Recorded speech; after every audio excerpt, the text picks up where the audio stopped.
ఏపీలో అన్నదాతల కష్టాలు వర్ణనాతీతంగా ఉన్నాయి. రబీ ధాన్యం కొనేవారు లేక రైతులు అల్లాడిపోతున్నారు. ధాన్యాన్ని ప్రభుత్వం కొనకపోవడంతో దళారుల చేతిలో దగాకు గురవుతున్నారు. ప్రభుత్వం చేసిన మోసానికి నిరసనగా తూర్పుగోదావరి జిల్లా ధాన్యం రైతులు ఆందోళన బాటపట్టారు. నేషనల్ హైవేస్ ని దిగ్బంధించి తమ కష్టాలను ప్రజలకు తెలియజేశారు. రైతులు పడుతున్న అగచాట్లు ఎలా ఉన్నాయో చూద్దాం. ఏపీలోని కూటమి ప్రభుత్వం రైతుల నుంచి ధాన్యం కొనడం లేదు. మిల్లర్ల వద్దకు తీసుకువెళితే టార్గెట్ పూర్తయిందని చెప్పి తీసుకోవడం లేదు. మరి పండించిన ధాన్యాన్ని ఏం చేయాలంటూ తూర్పుగోదావరి జిల్లా కోవూరు నియోజకవర్గ రైతులు ప్రశ్నిస్తున్నారు. ప్రభుత్వం ధాన్యం కొనుగోలు నిలిపివేయడాన్ని నిరసిస్తూ కొవ్వూరు సమీపంలో గామన్ బ్రిడ్జ్ వద్ద జాతీయ రహదారిపై ధాన్యం బస్తాలతో నిండిన ట్రాక్టర్లను నిలిపి ఆందోళన చేశారు.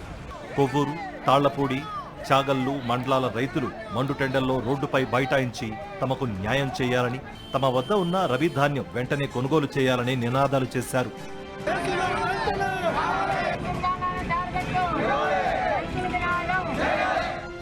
ధాన్యం కొనుగోలు విషయంలో చేతులెత్తేసిన చంద్రబాబు సర్కారు 80% మాత్రమే రైతుల నుంచి సేకరించింది.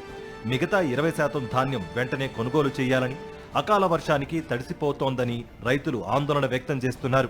అధికారుల చుట్టూ కాళ్లు అరిగేలా తిరుగుతున్నా పట్టించుకోవడం లేదని, అందుకే రోడ్లపై రాస్తా రోకో నిర్వహిస్తున్నామని చెప్పారు. వెంటనే ధాన్యాన్ని ప్రభుత్వం కొనుగోలు చేయాలని రైతులు డిమాండ్ చేస్తున్నారు. రైతులు పండించిన ధాన్యం మేము కొనుగోలు అయిపోయిందని చెప్తున్నారు. ప్రభుత్వం ఉద్యోగస్తులందరూ కూడా, అగ్రికల్చర్ వాళ్ళు, ఆర్బీకేలు వీళ్ళందరూ కూడా టార్గెట్లు అయిపోయి మేము ధాన్యం తీసుకోమంటున్నారు. పైన చూస్తే వర్షాలు ఎండబెట్టిన దాన్ని వర్షానికి తడిసిపోతుంది, ఎండబెడుతున్నారు. ఎవరో న్యాయం చేయాలంటే ఆర్డీఓ గారి దగ్గరికి వెళ్ళి సమస్యను పరిష్కరించమని అడిగితే ఎంత లేదో రేపు తీసేసుకుంటారు అన్నారు. ఈ రోజుకు వారం రోజులు అయింది, ఇప్పుడు పరిష్కారం లేదు. 12 ఎకరాలు ధాన్యం ఉంది సార్. కొనమంటే ఆర్బీకే టార్గెట్లు అయిపోయినాయి, ప్రస్తుతం ఇప్పుడు అప్పుడే రావని చెప్పి అనౌన్స్ చేస్తున్నారు సార్. ఏంటని అడిగితే పై అధికారులకు కాల్ చేస్తుంటే గవర్నమెంట్ నుంచి కొనుగోలు ఆపేయమని చెప్తున్నారు. దానివల్ల మాకు టార్గెట్లు రావట్లేదు, మీకు ఏమైనా చేయించుకోగలిగితే పైనుంచి కాల్ చేసుకుని మీరు మాట్లాడించుకోండి అని చెప్తున్నారు సార్.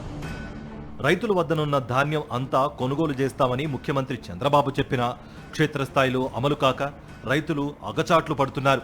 కొవ్వూరు జాతీయ రహదారిని రైతులు దిగ్బంధించడంతో తూర్పుగోదావరి జిల్లా joint collector Chinarayudu, civil supply director తోట సుధీర్ ధర్నా వద్దకు వచ్చారు. రైతులతో చర్చించి ధాన్యం వెంటనే కొనుగోలు చేస్తామని హామీ ఇచ్చిన జిల్లా అధికారులు స్థానిక అధికారులకు ఆదేశాలు ఇవ్వడంతో రైతులు ఆందోళన విరమించారు.